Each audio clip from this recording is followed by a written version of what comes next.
예, 여러분 안녕하세요. 오늘도 라비 칼로니머스 카멘 셔피라 작설의 장년층을 위한 교육을 계속해서 읽어보고 있는 중입니다. 오늘은 32번에서 38번을 같이 한번 보도록 하겠습니다. 32번에서 그리고 우리는 당신이 진정으로 히틀라슈트 그리고 히틀라부트 강한 감정, 그리고 열정, 끌어오르는 열정의 불을 가지고 기도하는 것을 느끼는지 알 수 있도록 당신 자신을 평가할 수 있는 신호와 사인과 시험을 줄 것입니다. 하지만 당신이 자신의 편견의 렌즈를 통해 이러한 수단을 사용한다면 그 결과는 왜곡될 것이고 당신은 진실을 보지 못할 것입니다.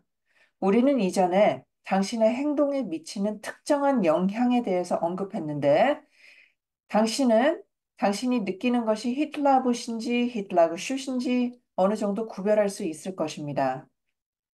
이 히틀라그슈트가 너무 커서 당신이 그것을 억제하거나 기도를 멈출 수 없고, 심지어 깊은 느낌 없이 계속 기도할 수 없다면 당신이 경험하는 것은 우리의 정의에 따라 진정한 히틀라봇입니다. 그러니 이제 당신은 다른 동작을 사용하여 자신을 강제로 태워지게 했고 당신이 이미 성스러운 불을 밟고 있는 것처럼 보입니다. 바로 이때에 모든 동작을 멈추려고 노력하십시오.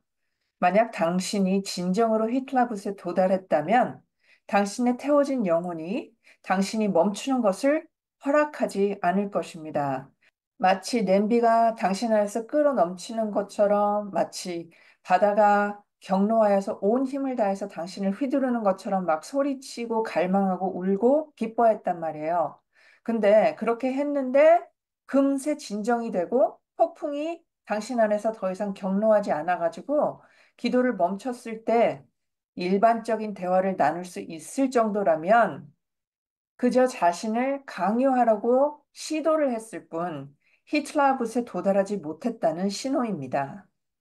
이것은 당신이 진정으로 히틀라그슈트를 느꼈는지 측정하는 방법이 아닙니다. 왜냐하면 히틀라그슈트는 우리가 설명했듯이 사람을 압도하지 않기 때문입니다.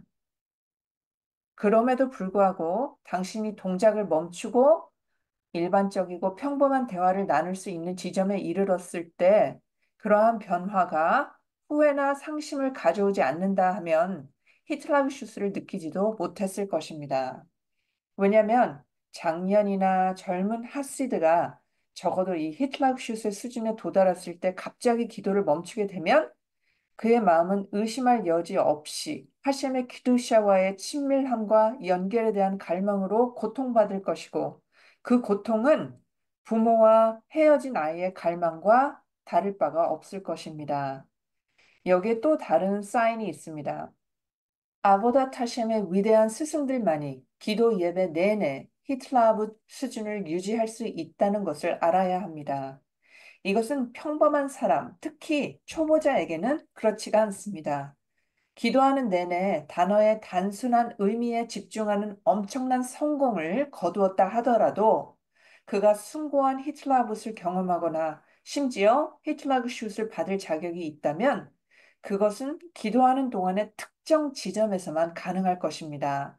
그러므로 기도를 마친 후 뒤돌아보면 처음부터 끝까지 실제로 끊임없는 히틀라붓을 느꼈다고 상상하게 되면 당신은 히틀라붓에 도달하지 못했을 것입니다.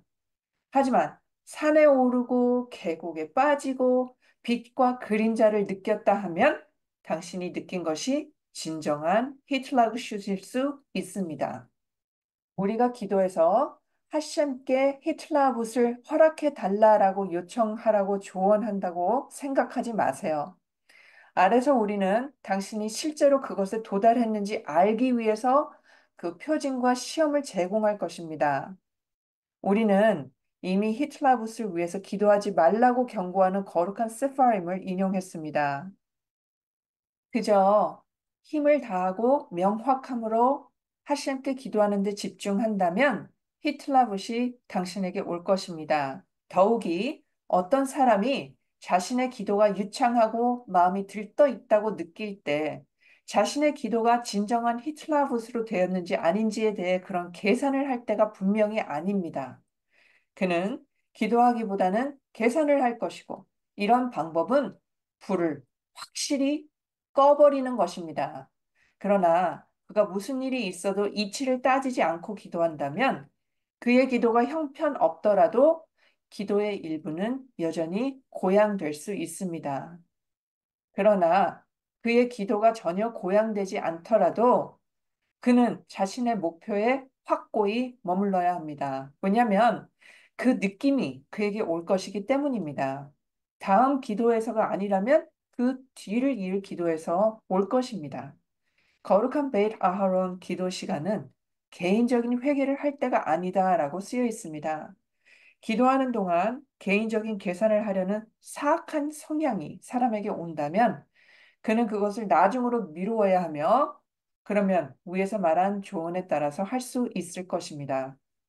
아마도 당신은 나중에 그 악한 성향이 당신을 속여서 모든 것이 좋다라고 믿게 만들까 봐 두려워할 것입니다. 당신은 선하고 당신의 기도는 순수했고 감히 그것이 고양되고 황홀했다라고 말할 수 있습니다.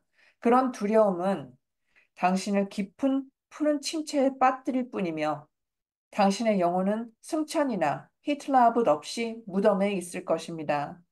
그런 낮은 정신은 사악한 성향에 맞선 싸움에 맞설 수 없으며 우리의 모든 시험과 표징을 적절히 사용하는 것은 이 싸움에서 당신을 강화하기 위한 것일 뿐입니다.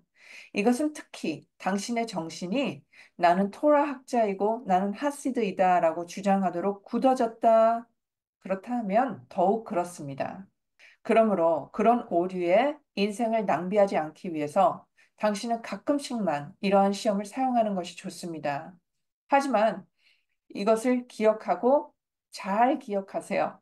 여러분이 이러한 시험과 표징으로 자신을 평가하고 자신이 부족하거나 심지어 죄를 짓고 있다라고 발견한다면 여러분은 진정으로 걱정해야 합니다.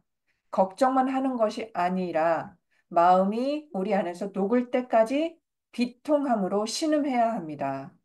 사람과 하신께서 혐오하시는 여러분의 멸시스러운 존재를 비웃으세요. 그럼에도 불구하고 슬픔 속에 머물러 있지 마세요. 비통함을 느끼고 회개의 지경에 도달해야 하지만 슬픔 속에 머물러 있는 것은 금지되어 있습니다. 슬픔은 여러분을 키두샤와 일반적으로 하심을 섬길 수 있는 능력에서 멀어지게 하고 마음의 봉사와 특히 하시두스의 길을 방해하기 때문입니다. 이 회개의 과정을 거치고 이 지점부터 우리의 행동을 고치는 것을 스스로 받아들이세요. 그러면서 하심께 우리의 회개가 받아들여질 것이라는 믿음을 두세요. 바알 하타냐는 이그롯 하트슈바에서 이렇게 가르칩니다. 우리를 용서해 주십시오라고 간청하는 순간 당신은 축복을 받았습니다. 오 하셈이시여. 자비롭고 용서에 관대하십니다라고 결론을 내립니다. 사면의 확실성을 가지지 않는다면 이것은 의심스러운 축복이며 법은 그것이 헛되이 말하는 축복문이 될까봐 자제하고 말하지 말 것을 요구합니다. 하지만 우리의 경우에는 의심의 여지가 전혀 없습니다. 왜냐하면 우리는 우리를 용서해 주십시오라고 구했기 때문입니다. 우리 안에 있는 이스라엘의 거룩함을 신뢰하십시오. 우리가 자신의 행동을 바로잡기 위해서 여러 번 스스로에게 맡겼지만 실패했다 하더라도 우리가 해야 할 일은 지금 당장 변화하려는 결의를 강화하는 것뿐입니다. 우리 안에 숨겨진 이스라엘의 빛과 그 퀴두샤가 터져 나올 것이고 이때부터 우리는 사딕과 하심의 종이 될 것입니다. 수년간 낮은 삶을 살다가 깨달음의 순간에 완전히 의로운 사람조차 설 수 없는 자리에 서서 변화하는 그런 바알레이트 슈바에 대해서 들어보지 못하셨습니까? 걱정하고 괴로움을 느끼고 자신을 강화하고 하심 안에서 기뻐하십시오. 이것이 하시두스의 길에서 위대한 원칙입니다.